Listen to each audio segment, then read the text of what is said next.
Welcome to Cannabis Health Radio, a podcast where we share stories from people around the world who are using cannabis as medicine. The information is meant to raise awareness about the health benefits of cannabis, but should not be taken as medical advice. Now, here are your hosts, Ian Jessup and Corey Yelland.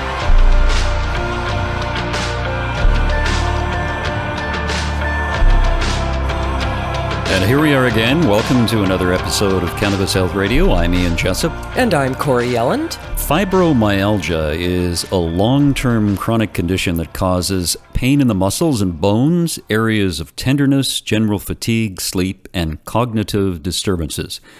And if that isn't bad enough, our guest today was hit by a car which broke 27 bones in her body. But by using cannabis, she can function normally, and whatever normal is. Joining us from Colorado to tell her story is Barb Johnson. Barb, thanks for doing this. We appreciate it. Hey, I appreciate it. Good morning to you too. Good morning, Barb. Barb, what came first, fibromyalgia or the car accident? I do believe that I was born with fibro. I've been in pain most of my life, but the car accident threw it into overdrive. No pun intended.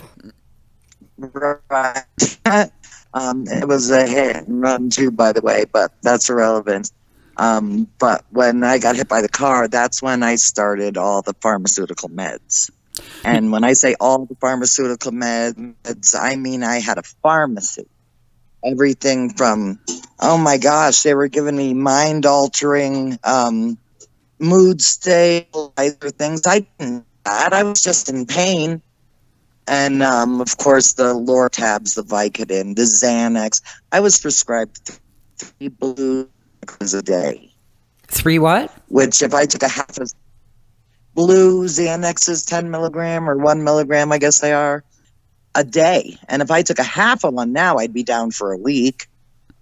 Wow. But I've not taken a pharmaceutical med since the day I started making cannabis oil, which was March 14th of 2005.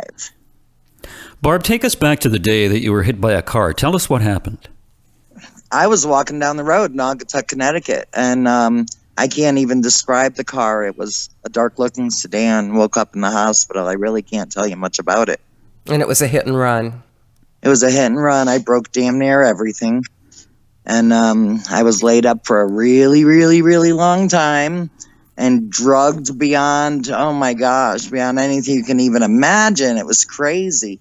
And I stayed that way for 10 years, more than. Taking all the pharmaceuticals that you just mentioned. Right. Yeah, and then some. Oh my God. Barb, prior to that, you said, you probably had fibro all of your life. Were you on pain medications prior to the accident then? No, but I was always in pain, but I thought I was too. You were always in pain? Pretty much.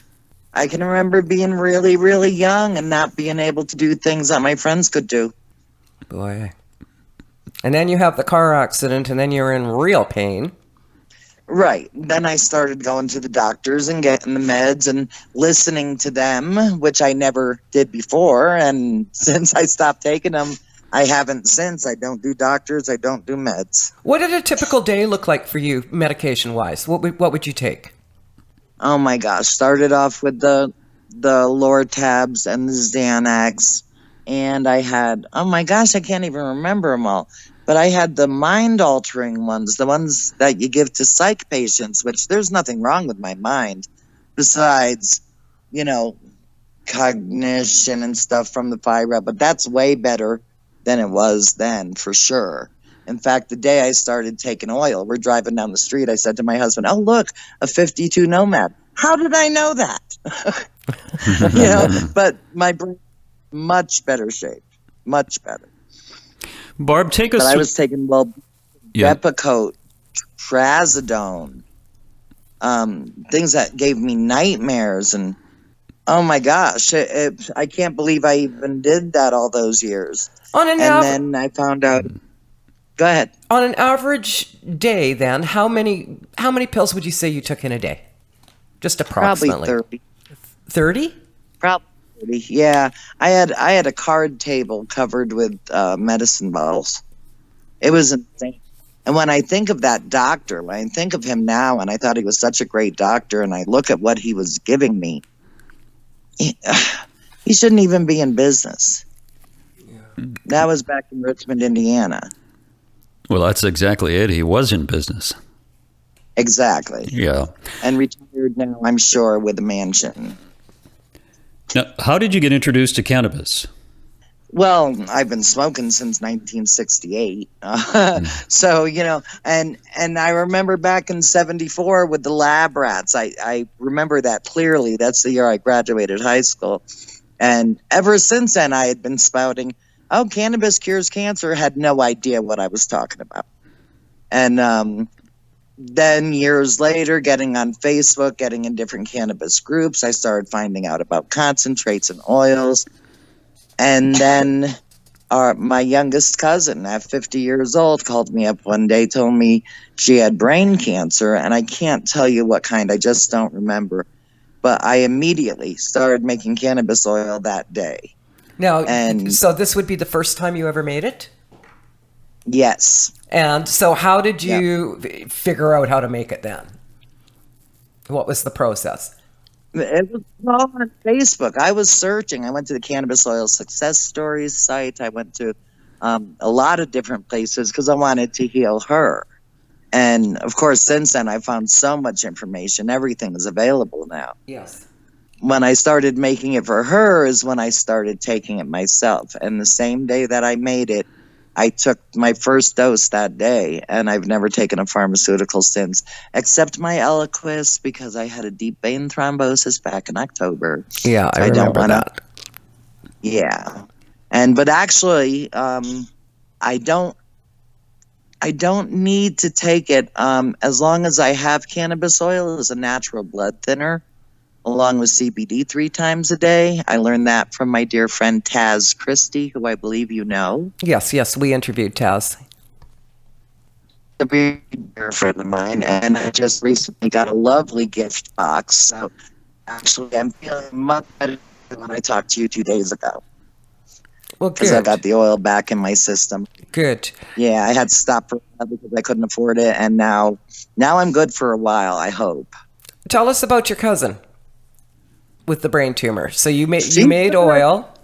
Yeah, she did the full 3-month regimen, the 2 ounces. Of course, the diet was, I stayed on her about the diet. I was in Indiana. She was in South Carolina. So, I couldn't be right there. And every day I was calling her, telling her what to eat, what not to eat. She's still on a very clean diet. She's cancer-free.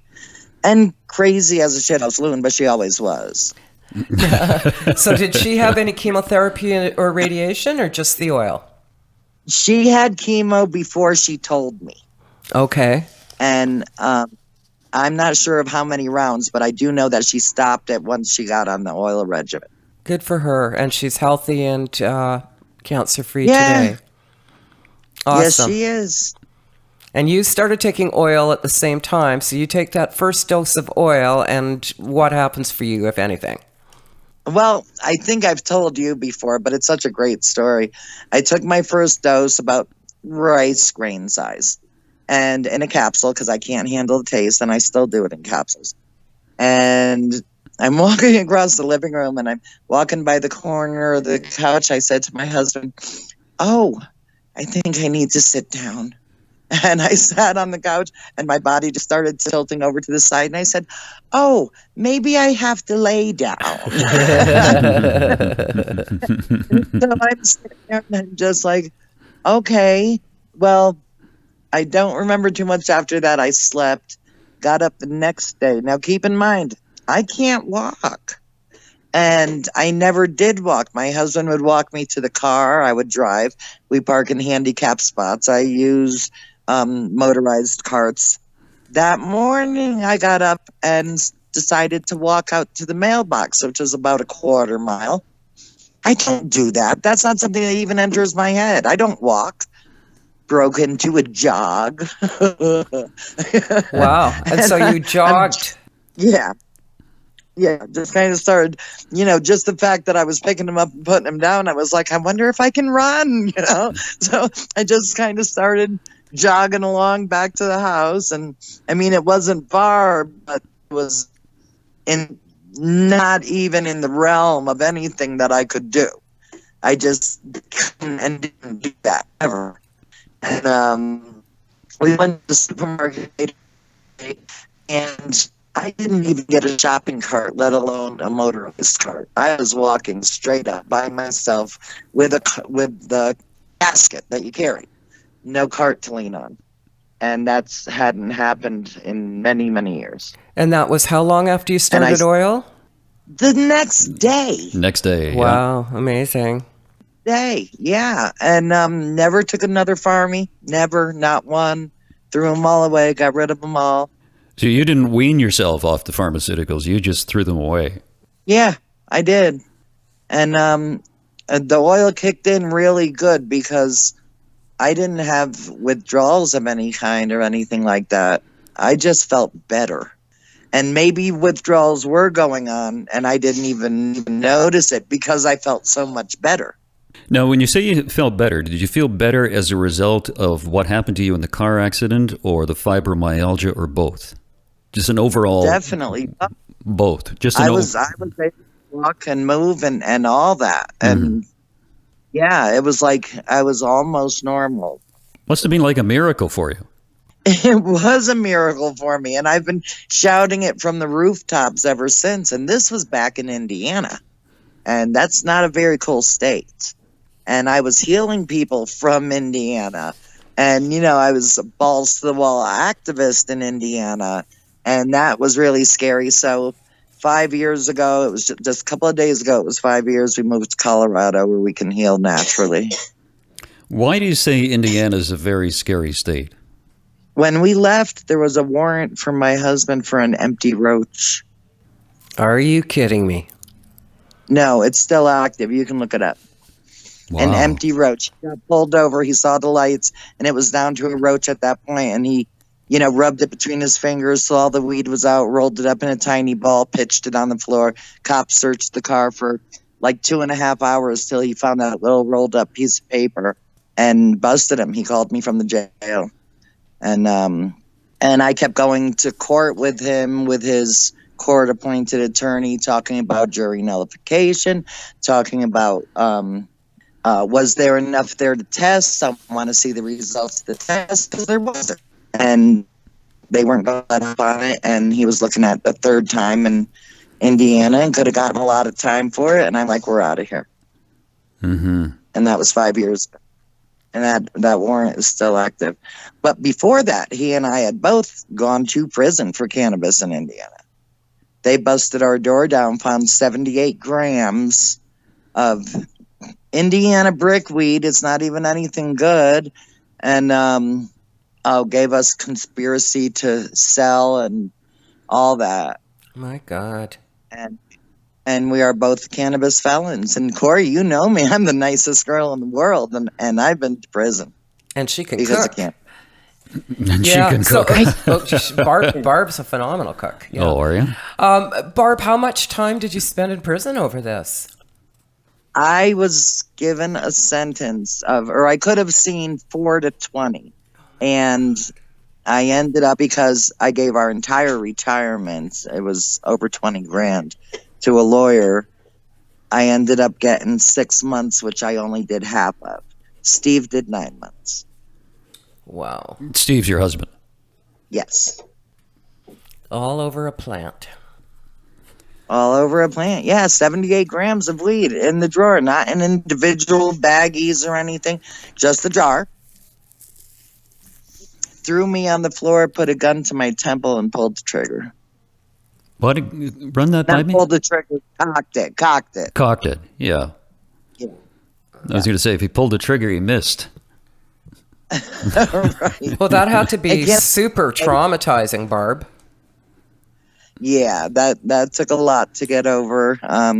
Taught me a lot, though. I mean, I can't say that I don't regret going to prison. Of course I do. But I learned so much just the fact that someone like me could end up in prison. And of course, we've seen so many stories since then of innocent, well, I don't want to say innocent, I want to say, cannabis convictions, in all these states that are legalizing, and Indiana's still not even budging, and there's a lot of states that aren't. And, there's people in prison for life because of cannabis, and Barb, it's all such a hoax. yeah. Do you help other fibromyalgia patients or people with fibromyalgia? I help everybody, honey. You don't know me. Yeah, I know. Whatever your problem is we're going to get it taken care of for you. I've got a girlfriend right now that still takes a lot of meds, and I'm working with her. And I've given her oil, and it helps her quite a bit. I can't keep her in oil. I can't afford to. But yeah, I teach everybody. And we have quite a few mutual Facebook friends that I've helped out quite a bit. Now, how much oil do you make on a regular basis? I've not made it in a good while, honey. I've not been able to. I just retired. I was a restaurant owner for the last few years, and so I've not been making it. And that's another reason why my pain went back up. And now I'm good. Last few days, How much? I'm back to having. Barb, since you're back to having it, how much does it take normally to get that pain under control for you? And what would be the if all things were lovely and you could have as much oil as you needed, what would be the optimal amount of oil you would need / take to take care of yourself?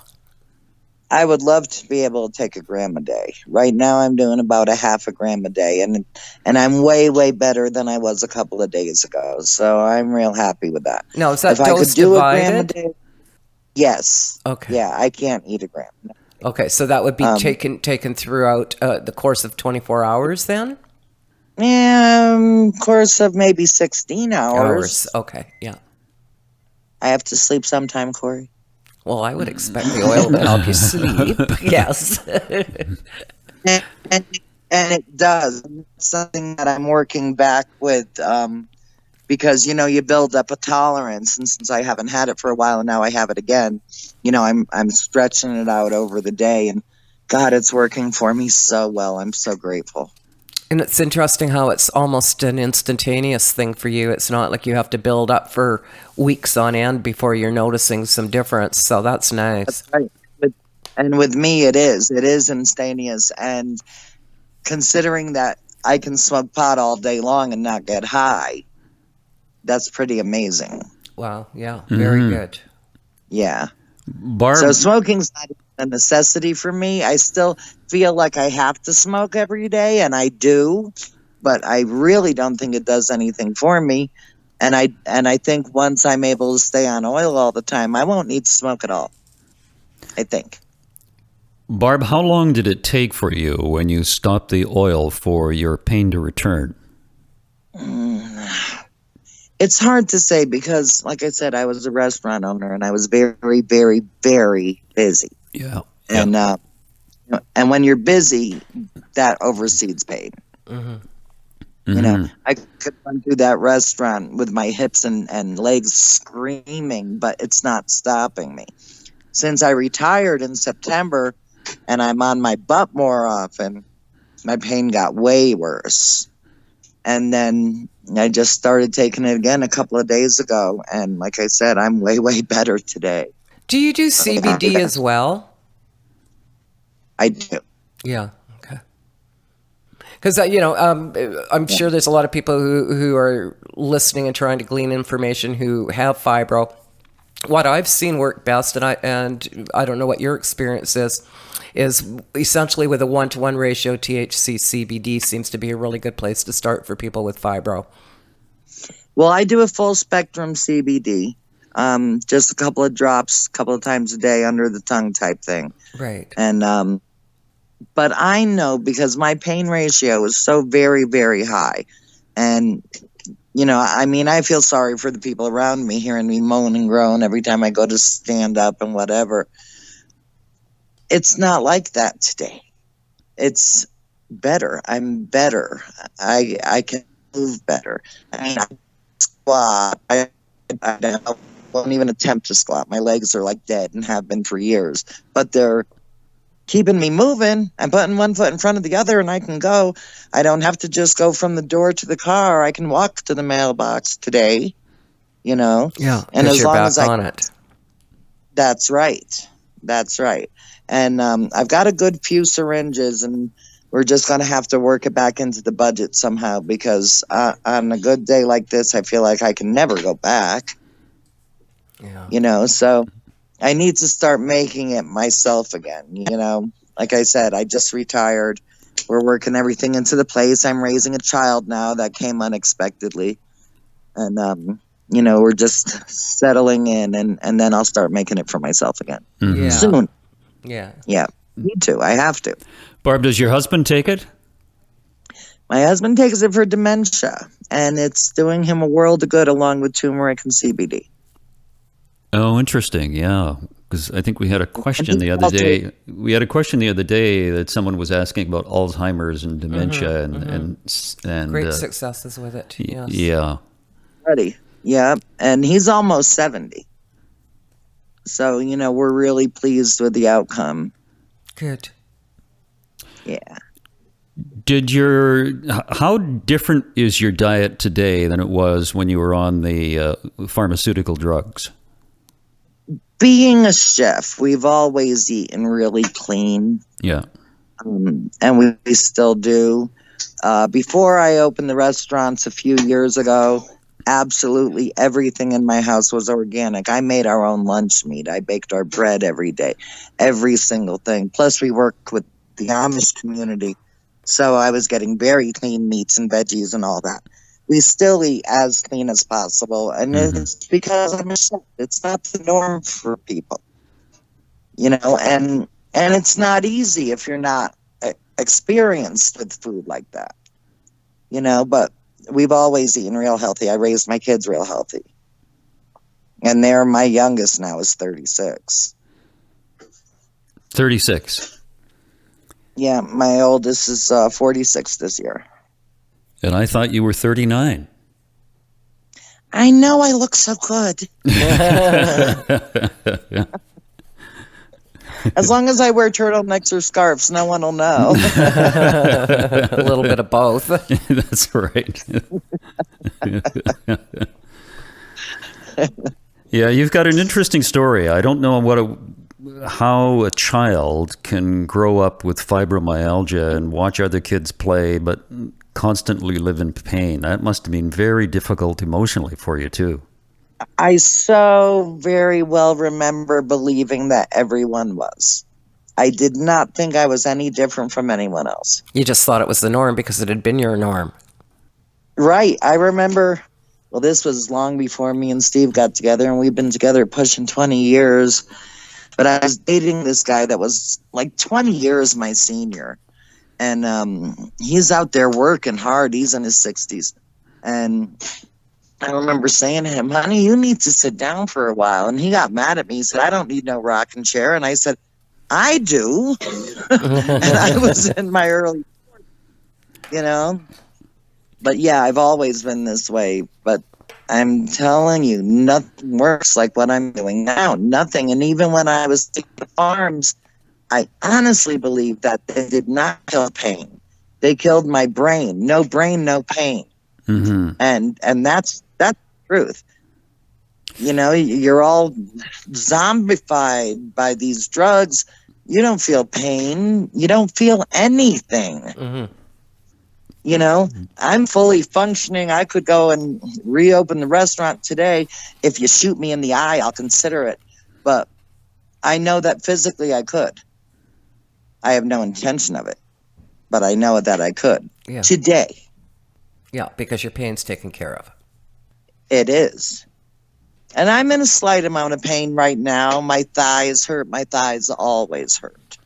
And I have very nice, shapely legs. It's not like I have, you know, these big, ugly, veiny things or something. You know, my thighs have always hurt. And I remember my father saying the same thing. And I didn't know until after he was dead that he had fibro also. He was never diagnosed, but I know because of what I'm going through that that's what he had too. But here we go. Barb Johnson has nice thighs. Should we post that on Facebook?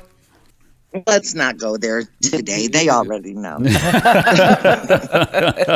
Good comeback, Barbie. Yeah. Very good. Barb, I just want to get a clarification now. When you had fibromyalgia, were you on medications, or did the medication start after the traffic accident? After the wreck. After the wreck. So you were not on any medication for fibromyalgia. Okay. No, but I also didn't do doctors. I'm not a doctor person. I'm sure that had I gone to a doctor, I would have been on meds long before. Mm-hmm. But it's remarkable what I just, people tell these stories, and I just, I guess I'm gobsmacked by how effective cannabis is in treating so many ailments, Corey, that we talk to with people. I mean, last week we talked to Andrew about his father with Burkitt's lymphoma, which is... he had a 6-inch tumor on his spine, and he took chemo. Yeah. Barbie took chemo for 23 hours. Oof. And now, is that you, or is that the cannabis? Is that your husband? I have 6 dogs gathered around me as we speak at every moment. So. That's very good, Corey. Oh, dear. Ian's lost his train of thought. I've totally lost my train of thought. That was very clever. Good comeback. Yeah. Barb, anything you want to... Go ahead. Well, I was just going to say, how you were saying how it's so remarkable that this plant can do all this. Think back to when we were young and we smoked a joint and we were so happy and everything was so good. Well, you take that plant and you cook it down to full extract. It's like, now we see what this plant can really do. Here's the full potential. That's right. That's right. So all these people that are out there, hey, take a bong. Hey, yeah, that's nice. But you want to feel good forever? You want to not be in pain? Try this. You don't need to be high. You just need to feel good.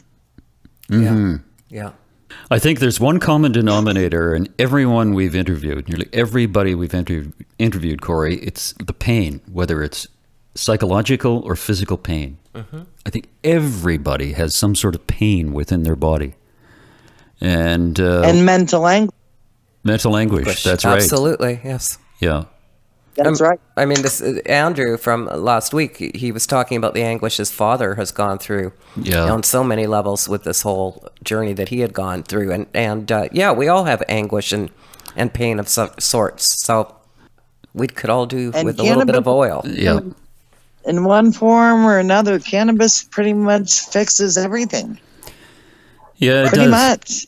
I mean, I tried to save a friend a year ago, and there was no saving him. He had mesothelioma. Cannabis oil is not going to go in there and scrape asbestos off his lungs. But the oil gave him the best possible quality of life till he died. Mm-hmm. Yeah. But it can't cure that, and things like that. But I tell everybody it's the tree of life. We should be eating this. Yes, it should absolutely. be in our salads, in our gardens. Yeah, absolutely. Which is why I'm. Yeah. Barb, anything you want to tell us in conclusion about your story or other people that you've helped? There's a lot of people out there, a lot of my Facebook friends, and I hope that they hear the show when it airs because I'm sure that they'll comment in. This has just been life-changing. And I'm almost 63. I'll be 63 next week. And to think of how long I lived in pain and the laws, my God, it's just, the laws have to change. People have to use this. And I don't care if it takes out the 1%. I want it to. We need to live naturally. We shouldn't be putting chemicals in our body to feel better. There is a natural way. And cannabis is that way. Well, one of the things that we've talked about on this program is that we are promoting medical cannabis. We don't deal with the business side or the recreation side. We deal with the medical side to help people and to educate people about the medical benefits of cannabis. And it's a difficult thing to do because I don't know whether you're aware of it, Barb, but Facebook is shadow blocking cannabis stories. And, I do know. Yeah, and it's impacted us. It's impacted our listenership. And one of the things that we'd like you to do and others to do is to share this podcast with people on their social media platforms so the message can get out. And Corey and I will keep doing this no matter what they do. And we like to hear people tell stories like you've told us about the use of cannabis and how it has helped you, because nobody's ever died from this. A lot of people die from chemo, a lot of people die from radiation, a lot of people die from alcoholism, and a lot of people die from pharmaceutical drugs, but nobody's died from cannabis. And the problem with this particular herb, plant, is that it doesn't make the pharmaceutical industry any money, and at least until now. And we're hoping that people will realize this plant's potential and at least give it a try. That's all we ask. Thank you, Barb. Real quick, I want to tell you. Sure. Okay, well, thank you. And Corey, we will talk soon. All righty. And so, me, I'm honored. Well, we're honored to have you, Barb. Thanks very much. All right, Barb. Thank you. And we'd like to thank our producer, Ron Zahar, for dedicating his studio and his time to allow us to produce Cannabis Health Radio. We greatly appreciate it. We do, and it wouldn't be possible without him. So thank you, Ron. Thank you, Ron. And thank you to Mark in Belgium, who posts our podcasts on YouTube. We also thank you. And we thank you, most of all, our listeners, for listening to Cannabis Health Radio. We'll be back again next week.